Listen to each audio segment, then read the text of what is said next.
Oh, hello. I'm making a video in my room and my sweater matches my artwork.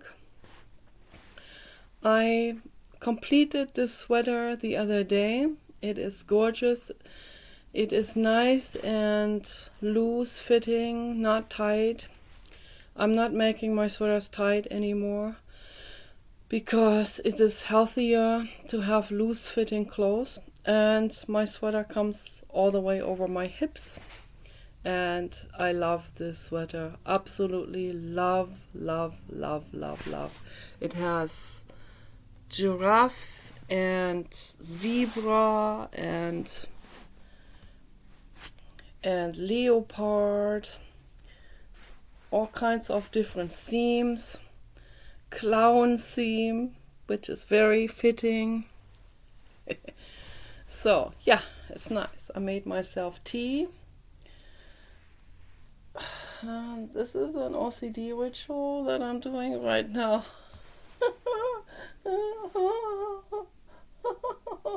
That's not good.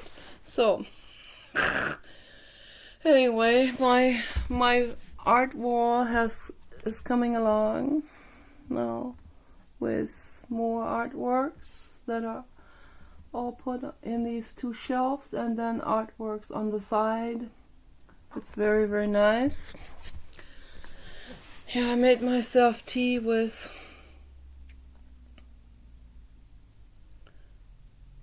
rhododendron, Pieris japonica, and lilac, and maybe some rose petals also are in there. I have all of that in the bathroom in the upper shelf.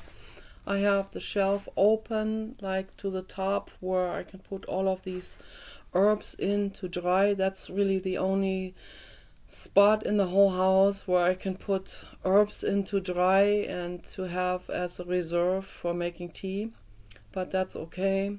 It gets steamy in there sometimes, but it doesn't hurt the herbs. It doesn't make them moldy because we have the window open and the steam gets out. But I see steam now coming out of my thermos cup, out of my thermos bottle, and the steam is casting a shadow against the wall. So I have to put the lid on, obviously. The lid on this. So yeah, so this is my sweater. It comes over the hips. It comes all the way over the hips. These pants are very wide and they have to be wide, so I put a scarf around them like this at home. I wear this at home. The scarves have a little bit more elasticity than my fake leather belts. The fake leather belts look more decorative for when I go to the other house or when we have to stop somewhere where I'm in public. I like to have my fake leather belts with my belt buckles from the 70s, but those are not from the 70s. They're new. They were cheap, like I don't know. They're like $3 each or something. And I like them. They have a whole panel of belt buckle themes. So I picked like 5 of those. I thought they were awesome. And I need to make scarves with the other material that Paul has. Paul has baby blankets that are way more elastic than this. Way more stretchy. So I'm going to make belts out of that, scarves out of that. I can wear them as scarves or as belts at home, and then I have more leeway when I sit down, because when you're fat and you sit down, you obviously want to have a lot of moving space around your spare tire level, right? Because here's what happens. You sit down and you see this here? It bunches up. And then this here gets, the fat pushes into the belt line, and this is so ridiculously uncomfortable, and it's just ridiculous to be fat like that. It really is. It's not healthy. It's not. I don't recommend it. It's not healthy. I don't exercise enough. Actually, to be honest, I don't exercise at all because of my OCD. Okay, so the only exercise, and you can't call it exercise, the only exercise that I would do is like walk the baby dog across a park, like every 2 weeks or so. So you can wear this under the pants or over the pants. I think it's better to wear it over the pants. It looks better, I think. And yeah, I like that sweater. I like it a lot. I mean, this middle extension here looks, it doesn't, yeah, it's kind of dark and it looks weird, but I still like it. So here is a giraffe theme. A giraffe theme on the back, as you can see. These are from baby blankets. This is all baby blanket material. And I had to do several widening extensions on this, but then I finally got it the right width so that it is comfortable. And I wear sweatpants underneath almost all year round, actually, because I don't want a bladder infection. So yeah, that's what's going on. I absolutely love this sweater. And when I do my Hermes Trismegistus art exhibit at the other house, I also wanted to wear this here because it kind of fits into the theme of Hermes Trismegistus. I don't know why, but yeah, I wanted to wear this and pose next to my painted old water heater in the garage at the other house with this sweater, because I think this is very neat. Yeah. So I'm not gonna put any more artworks on Instagram. I don't like it very much. But I will put it on Facebook, where I have 2 French women, beautiful souls, beautiful girlfriends, and my friend Elsa from the past. We went to primotherapy together, and my friend Sandy Sandrine from I think she lives in Paris.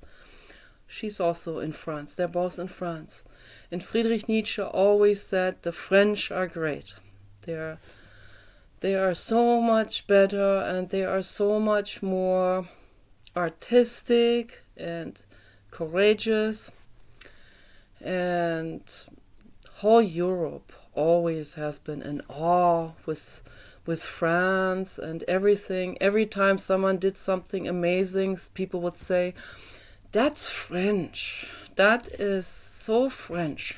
Because, it had become synonymous with greatness and invention and avant-garde. Even, the term itself comes from the French language. Avant-garde means, to be already like a front rider, like already way ahead of their time in terms of whatever fashion and art and design and so on. And that's very true, and that's very true, I would say, in most cases when you look at history.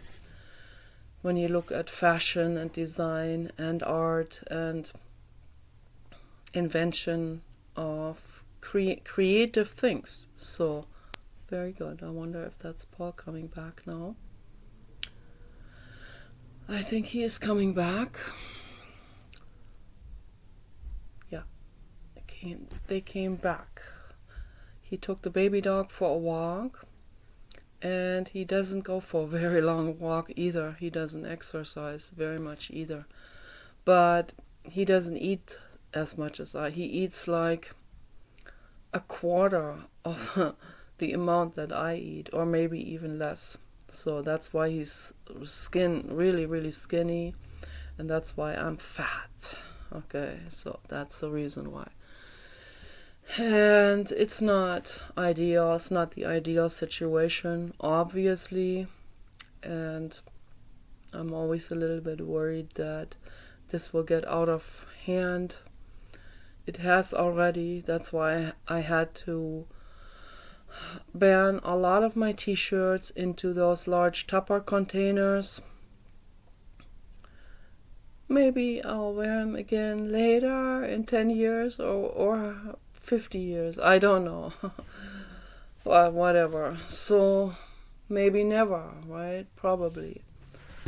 And I had to widen a lot of my self-made sweaters because I don't want to put those self-made sweaters into the Tupper container. They're so nice, right?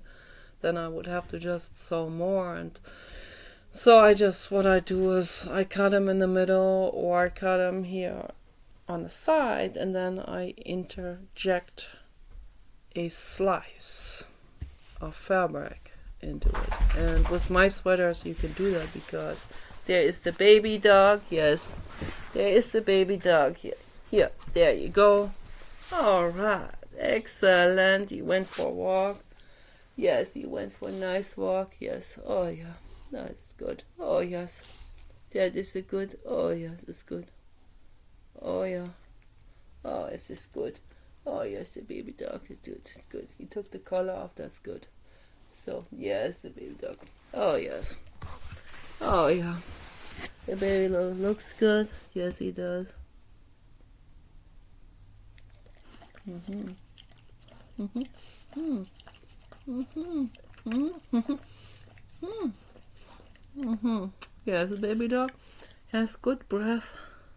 Yes, he does. He has really good breath, and his ears smell good. The whole dog smells so good and so luxurious. Yes, so nice. Oh yeah. So I wanted to talk about, in this video, I wanted to talk about loneliness. And I see so much loneliness in the world. I watch crime reports, and I've also encountered in person some violent people, and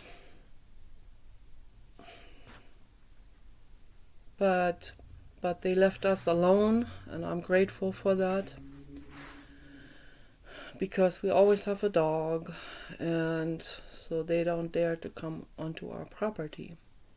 But I've seen these people in person. I have seen them, met them on the internet. I have seen them in crime reports. There are a lot of violent men in the world. And violent men tend to stalk women. That's just something that happens all the time. So violent men and so I want to analyze the situation, like break it down into segments, so that we can, analyzing means breaking it down or cutting it, lobotomizing it into segments, so that you can take a closer look at it, Or I'm just gonna do an fMRI, psychological cyber fMRI,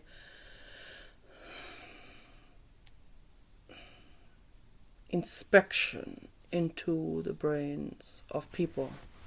So, but in order to do this, we have to, the whole thing is one conundrum, and all of these aspects in it are interwoven, and you can't really separate them, but just in order to look at all, that's what psychology always does, So Sam Vaknin would agree with me, I think, because he too recognized that, like the Merck manual or those psychological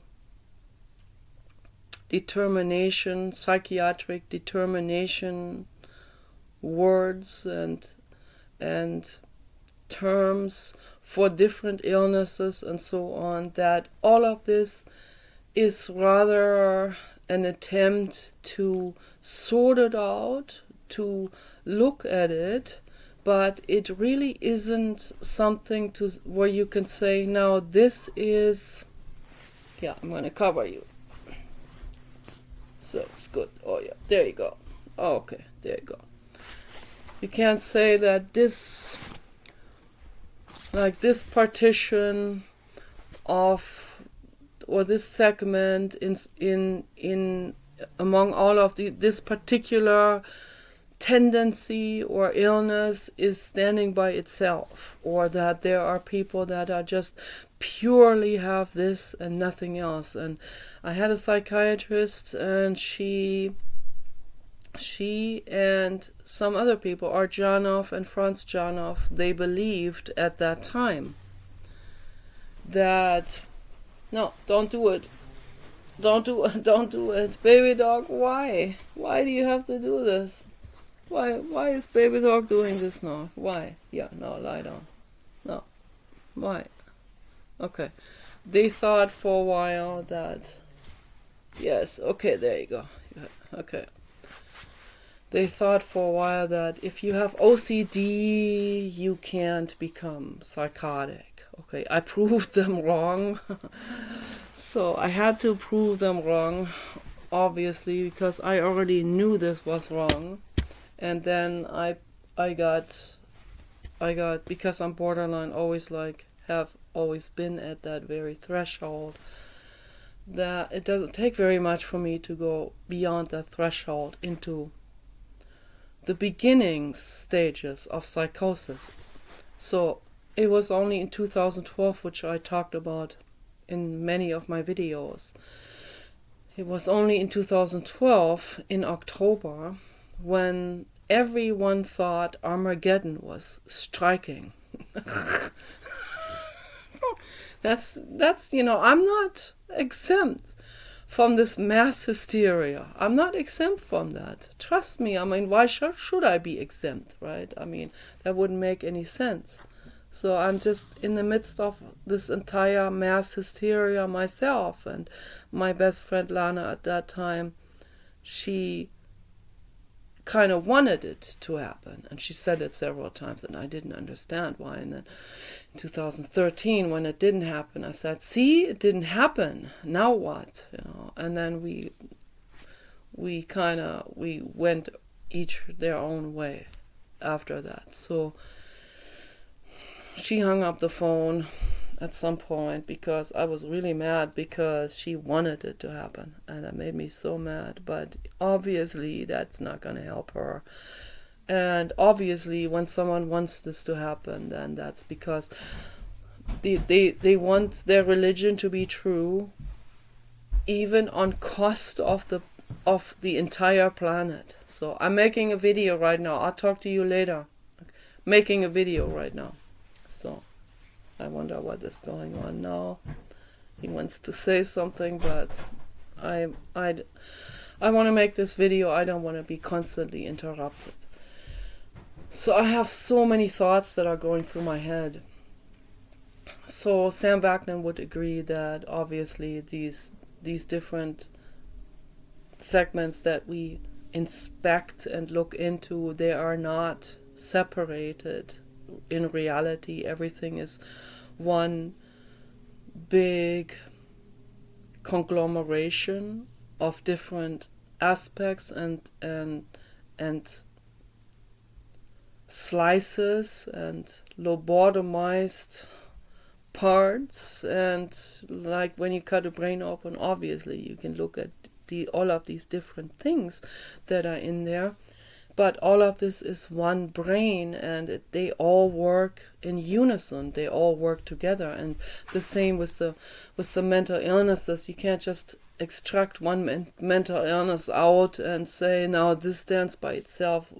It's more like, in order to get some order into it, because most people have a whole variety of different types of mental illnesses, and there's a reason why, and the overall headline, the overall name is mental illness, and that encompasses anything from OCD to borderline personality, which I have. I have OCD too, both. And one can go from one into the other. So obviously, I'm making video. I will talk to you later. I'm not gonna turn this video off now. So this always takes me out of my train of thought, which I don't appreciate. And the more often it happens, the more I lose my train of thought, of course, So this is not like the writer Thomas Mann, who fled Germany during Nazi Germany, and he moved to California. I think he actually moved to Malibu, California, which is in LA. They bought a house there to get away from the Nazis. And he had a studio up high in his house, and a big house of children. And someone wrote about this. I believe his son wrote a biography about him. My mother read that biography and reported on it to us, and it was like, where the children, they were so afraid to make any sound at all. They weren't even allowed to chew an apple in the hallway, because that would disturb the writer's mind, the writer's train of thought. I can understand, I can sympathize with that. For me, it's not to that extreme, but for me, the disturbing factors are quite extreme in my situation. So, which, of course, is very irritating. But that too is soul school, and I can get into that subject too and talk about it for 10 hours straight. But I want to stay with mental illness, different types of mental illnesses, and anything goes under mental illness. Schizophrenia in itself has a wide variety of different forms. I have lived with a man in Germany who was severely schizophrenic, who had several extreme phases of psychotic episodes. It was almost dangerous to be under the same roof with that man. And the last night we stayed together, he was staying in my room at my parents' home, and my brother was up almost all night because he was afraid that Norbert would punch me in the middle of the night or come into his room. And the tension was extreme. And I asked him, please don't hurt me. And he said, no, I'm not going to. And he really didn't want to. And then when we finally got up, I don't think he slept at all. I didn't sleep very much either. Maybe I dozed off, but then I woke up again. It was extreme tension. When he got up, he looked into one of my boxes. I had different things in it, like, all kinds of necklaces and different stuff, perfume bottles, in some kind of tin box, a cookie tin box that was quite large. He opened it up, he closed the lid again, and then he slams his fist all of the sudden, like with full force, slams his fist on top of that lid. And then he went to see my parents. They were sitting in the kitchen eating breakfast already. He goes in there with that tin box. He stands in the kitchen and he starts giving them a lecture. He says, they was like really shocked. What's going on? He says, now this tin box here represents my life. And he opened the lid and showed them the content. This is my life, this total chaos in here. And then he closed the lid again. And the lid was dented deep in, and they didn't know what happened. They must not have heard what was going on. And then he went on and on and on with them, how that is his life, and this entire conundrum and chaos of this tin box is his life and his mind and his brain. And my dad didn't get it at all. My dad thought this was poetic. This is how, that's my dad's sort of, I wouldn't call it mental illness, but that's a very lopsided way of perceiving things, obviously. Here's a total nutcase coming in your kitchen who talks complete chaos, literally. And my dad, he interprets it as being philosophical and poetic. Very dangerous, actually. I think it was that same day when his mother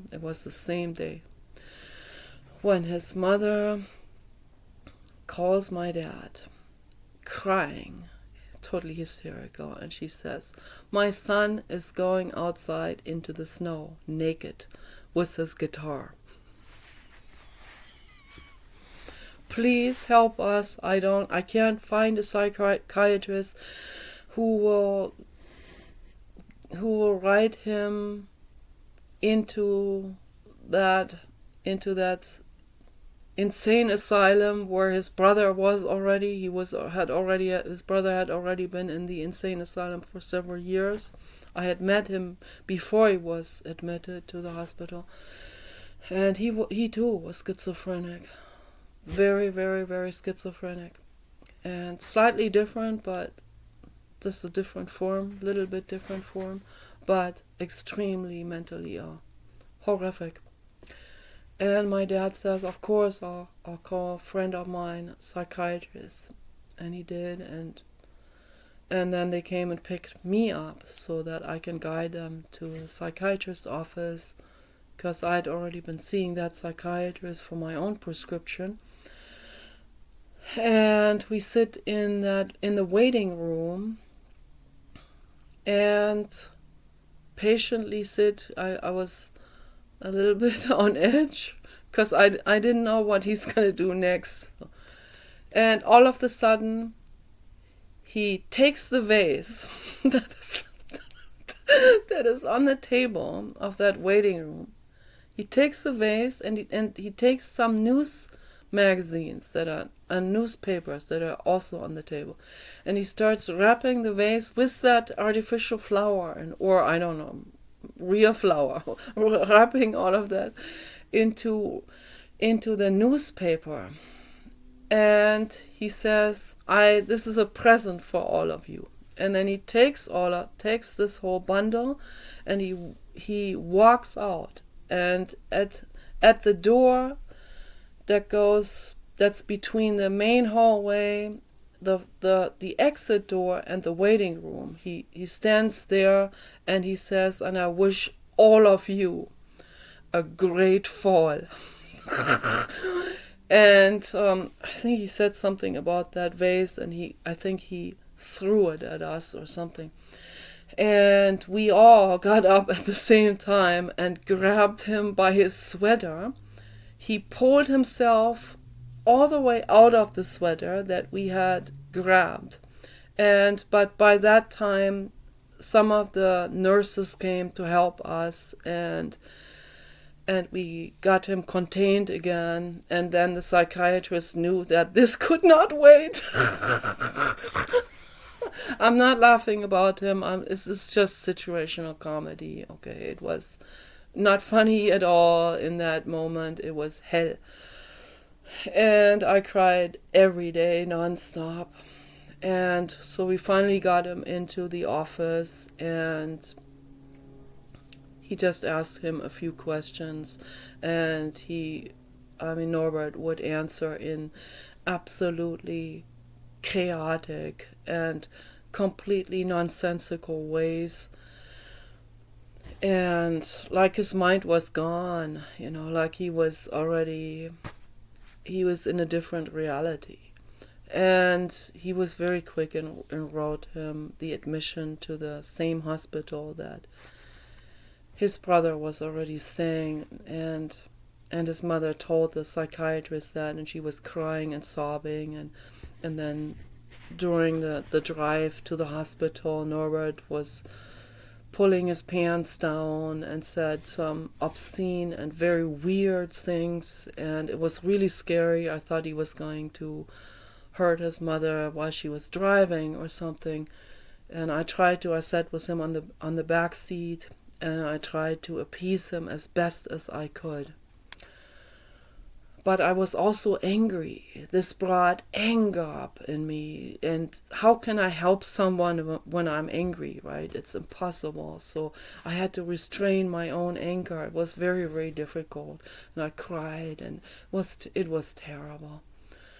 And his mother was crying while she was driving. That wasn't good. And the father should have been driving.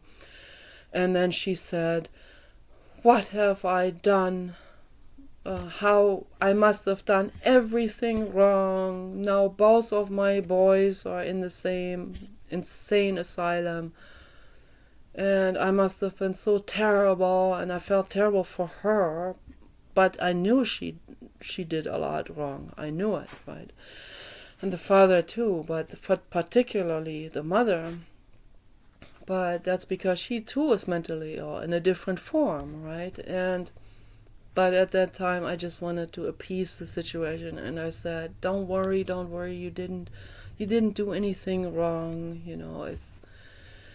although I knew she did, because they have an older sister, Adelheid, and Adelheid grew up with the grandmother from baby on, and Adelheid is not mentally ill. I've met her too.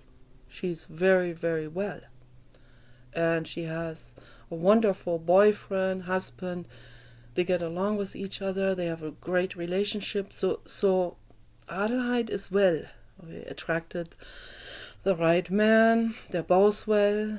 And at that time, they didn't have kids yet when I met them. But they were really well and normal and sweet and kind, right? So I knew this definitely had to do with the parents, particularly with the mother, and I feel sorry for her now, later on. I've been mad at her many times, and that wasn't right. That didn't help anything. And so, but I just try to comfort her and tell her, no, you didn't do anything wrong, and this is just tragic, and we have to try to make the best out of the situation. And I was a complete mess myself, but I wasn't psychotic. I thought I couldn't become psychotic, but then later on, in the United States, in Oregon, in 2012, I had a psychotic episode, and that's when I knew how bad this is.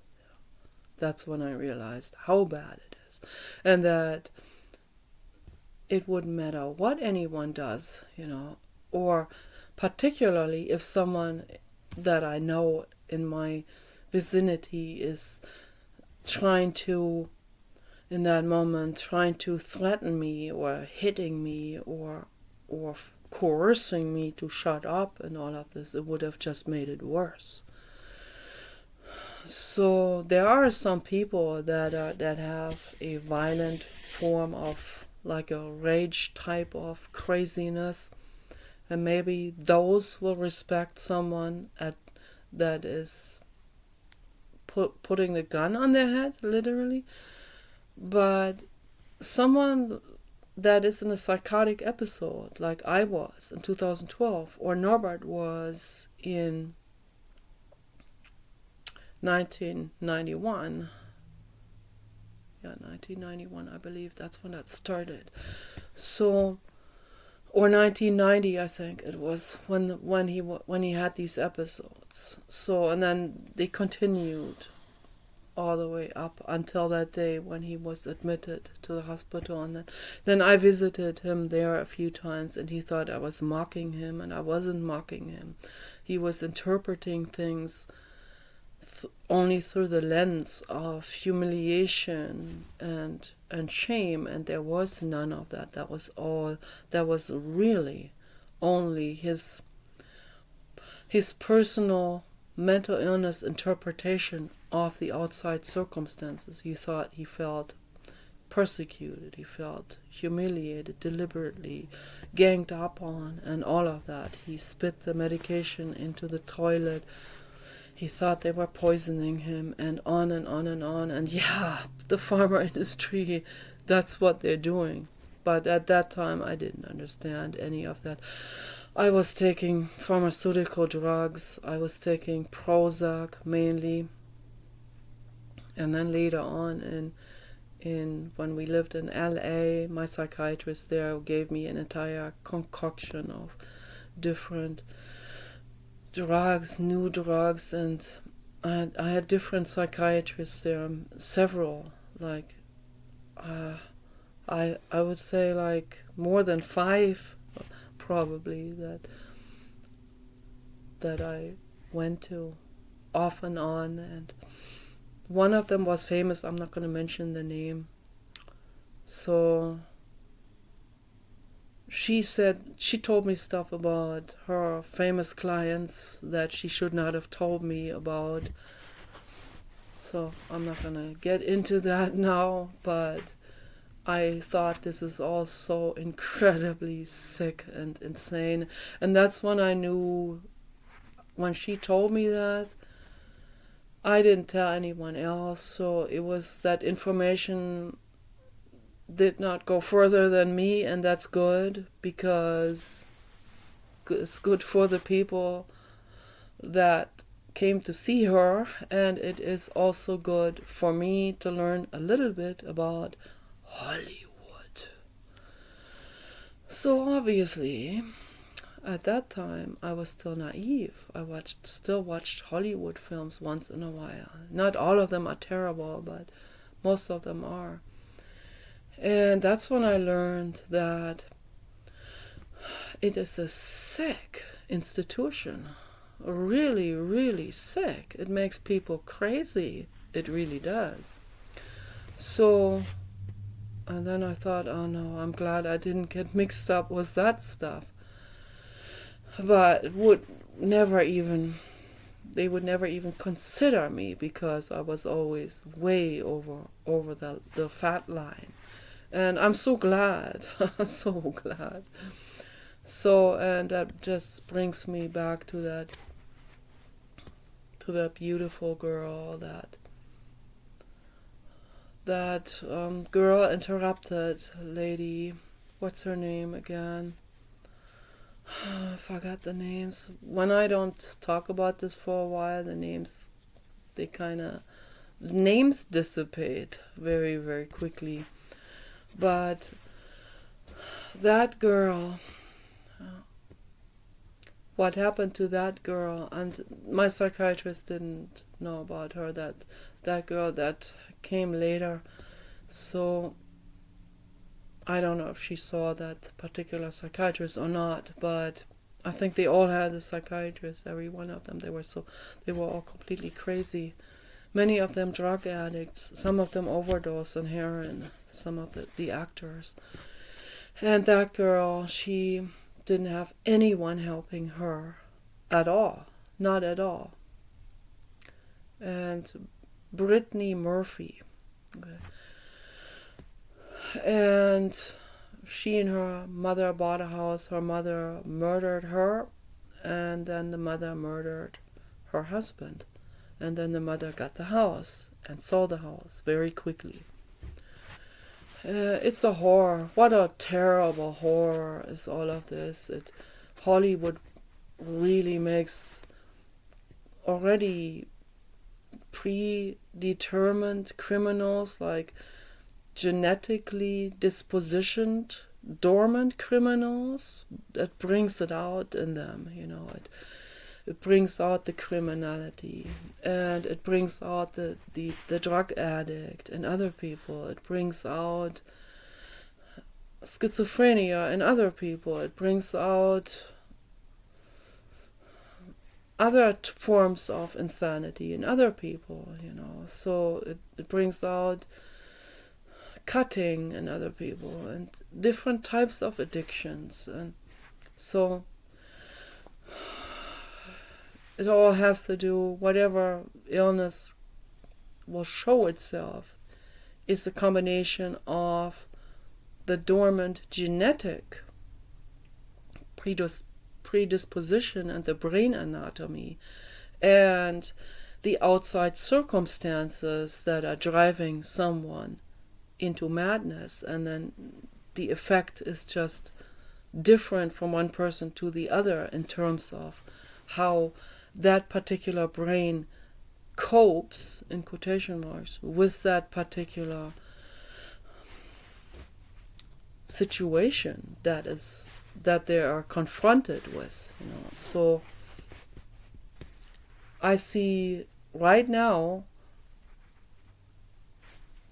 I see a very, very destructive trend in show business, because show business, these people that are running show business types, different venues of show business, whatever that is, from Hollywood to dance parties to Vegas entertainment shows to strip clubs to singers, musicians, and so on. Record producers, the entire panel of show business. I'm not saying every single one of them. There may be 1 out of 1,000 that is not corrupt, but I would, just my rough estimate, the other ones are all greed-based. That's yet another form of mental illness. Greed, okay? And when the world becomes Armageddon, then all of these different type of mental illnesses become intensified, including the greed mental illness. Okay, so these producers that are based on greed, they will see, oh, here's a specific movement. They don't care how bad that movement is. They'll say, oh, this is what young people like. Young people think good is bad and bad is good. So let's cater to that audience, right? They're like Satanism. They like Islam. They like human trafficking, all of that, right? They must all love it. They're like, eat it up like candy, And obviously, all of that is frickin' mental illness and sickness and suffering. Also, in not just from the victims, but the perpetrators, the people that publicly say they like it, or that publicly have a T-shirt on that says I eat pigs, or have pigs and showing pigs butchered, or have T-shirts that say heartless with Freddy Krueger type of letters or something, or have a skull from Damien frickin' Hirst that was diamond studded, or have Kate Moss half dead photo hanging on the wall, or whatever. It's the bad fad. That's what I call it. So I see it everywhere, and then the movie producer and the entertainment business, show business producers, they see this trend and they go, let's cater to that audience, and then they create something that makes it even worse, right? It pushes this agenda even further forward, and it just keeps on going. And then 50 Shades of Grey, a shit movie series that is then made into school book literature. I know that from Candace Owens. She talked about it. I couldn't believe it when she talked about this, and she's against it. She thinks it's fucked up, and it's absolutely true. It is completely messed up.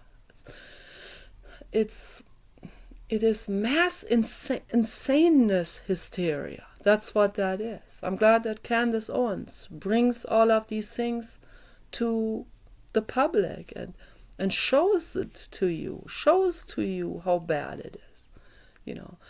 She shines a flashlight onto this situation, onto a lot of those shit things that are going on, like victimhood narrative movements and so on. All of this is, I see, this is a very insane trend that is happening right now, not just in the United States, but worldwide, everywhere, because the media reach everywhere. They reach all the way to Timbuktu, right? I mean, wherever that is. It's in the South Pacific Islands. Yeah. So, I mean, they'll reach all the way to the North Pole and the South Pole, and who knows what's going on under the South Pole. I mean, it's just, or Mount Shasta, the kind of stuff I heard, what's going on there. There are caves, and they have done mining operations that they have borrowed entire networks of tunnels into that, and that's not a good idea. What if that breaks Mount Shasta apart and a humongous volcano will erupt out of it and just shed over the entire western part of the United States? And people have themselves to blame, really, once they're back in soul form, right? That soul has many of those souls are gonna have to go like, oops, shit. Well, I guess we did it. We caused that. So all of this is like, I mean, I can just go on and on and on, but all of this is total insanity and mental illness, and it doesn't make the world better. It makes the world suffer.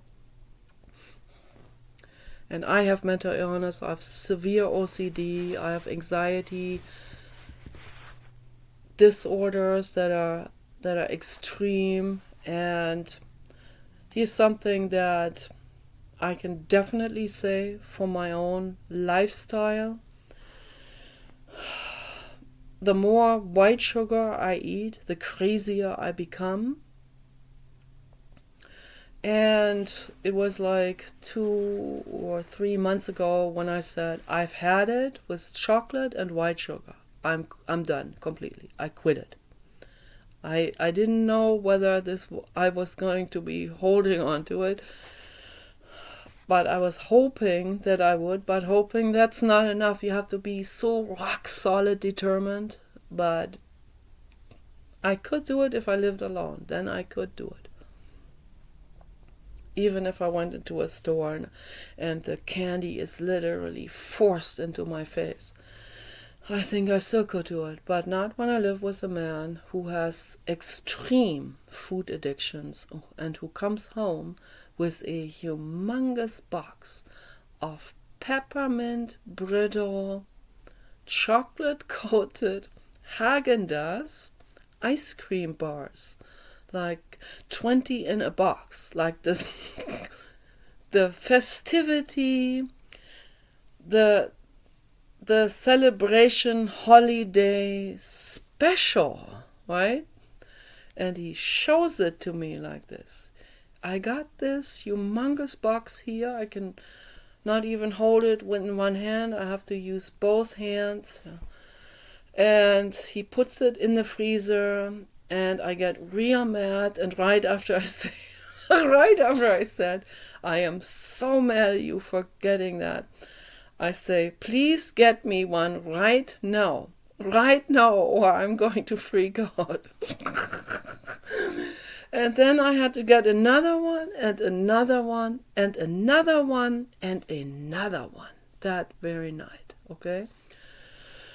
So the craziness doesn't happen right away, but a few days into my breaking of my promise and continuing to eat peppermint brittle chocolate coated Haagen-Dazs ice cream bars and other terrible things like white sugar loaded and saturated Mary Calendar pies, right? And we binge all of that, but that pie tasted terrible. And then he got a pumpkin pie, tastes terrible too, tastes a little bit better because I guess pumpkin pie by itself has a little bit more food value, but it is also saturated with white sugar. So eating all of this, I could clearly see the difference. You can clearly see the difference. My blood sugar fluctuations started to get out of control again. My anxiety got out of control. My OCD rituals got out of control. I do rituals at night when I go to the bathroom. Then I have a hard time falling asleep again. Then falling asleep in general when I'm binging on sugar every day is very difficult. It sometimes takes me 2 hours to fall asleep when I'm on white sugar. This is what it does to my nervous system. And not just to my nervous system, but to millions and millions and billions of other people as well. And that's why if I was a dictator, I would outlaw white sugar and white bread flour. Or white cookie flour, cake flour. Okay. I would outlaw it. I would make this a criminal offense, which it is. This is not funny, It messes with people's neurological systems. Okay, and it's really, really bad. It's really bad. So right now we still have a whole bunch of hot chocolate that I was already willing to just let sit there in the shelf, maybe give it to someone. But now that I got back on the sugar, it's even more difficult for me to quit it. Now I'm like, okay, let's just phase this out. Let's eat the rest of that in my oatmeal. That makes it a little bit healthier. But then don't buy it anymore. And I've said that many times before to him, don't buy it anymore. And then he will just go ahead on the internet and make another order. You know why? Because it's cheaper than carrot powder. That's why. Oh, wait a minute. It's not cheap to become mentally ill. That's not cheap at all. Because when I become mentally ill, I might do something crazy, right? Not just that it is you pay with your health, but I might also do something, I become crazy, I suffer and all of that. And then I might have a nervous breakdown and I might throw something. I don't know what I might do, or I might get into a fist fight with someone, an altercation with someone on the street. I don't know what might happen.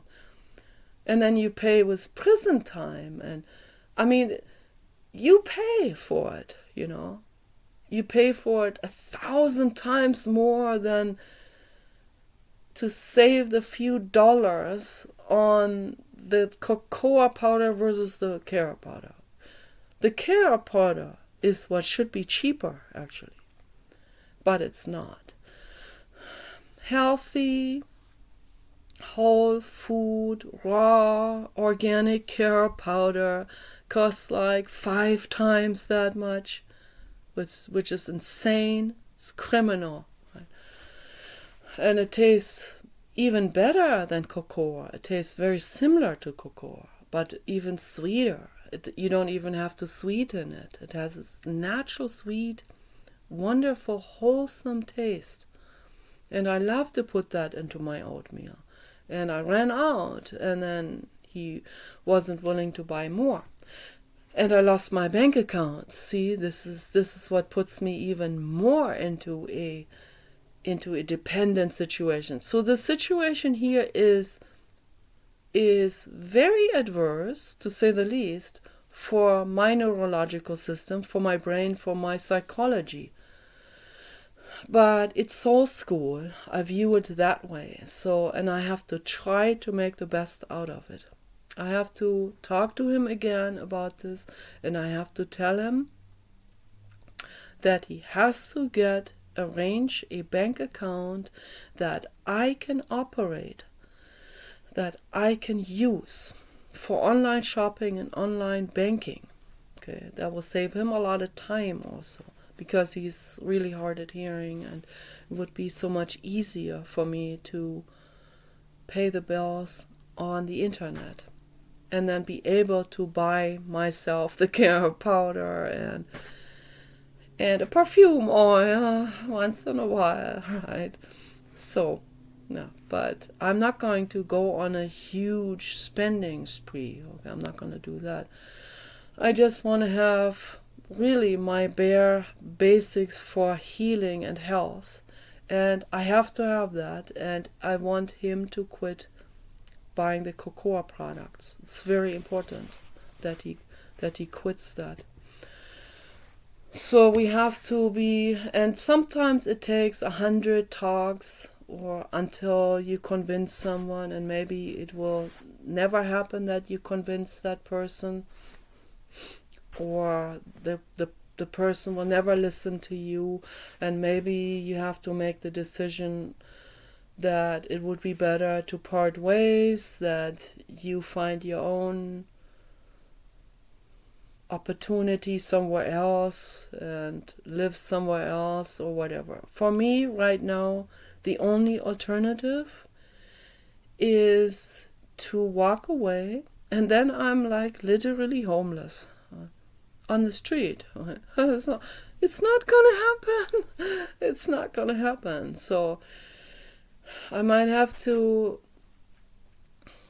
just take the other slightly better miserable situation, right? So, and that's what it is. It's a compromise, and life shouldn't be a compromise at all, but it is for almost everybody, and I should be very grateful for what I have. I live with tupper furniture, and this room here right now is getting close to 30 degrees Fahrenheit. Luckily, I was busy earlier walking around doing a lot of things that heated me up. So, but the baby dog, he can only handle this here under this really, really thick sleeping bag. Okay. Yes, yeah, this is the only way he can handle this. And you have to put the really thick sleeping bag on a dog that is almost nude. Okay, you have to do that. So I'm getting a little chilly now here.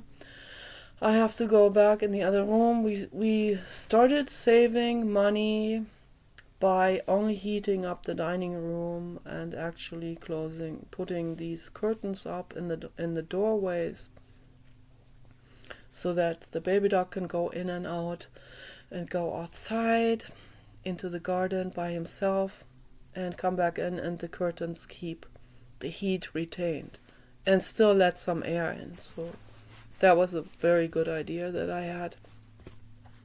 And heating only that very small dining room up, which the dining room is like half the size of my room, that my room's already small. So that heats up the room very, very quickly with just one oil heater under the table. And that works very well, and that saves us huge amounts of money. And today he saw that he got in the mail letter from the electric company, and since this house here is on the California side, we get climate credits. Yay! So if you are very good with your electric bill, you get climate credits, and we got like $400 in climate credits. Awesome. And so that's gonna be now paying our electric bills automatically, for the next year maybe, or even more. So Blue God agrees. 1111. Yes. You need to save electricity. This is very important. Do it for the earth. Do it for the animals. Do it for the polar bears.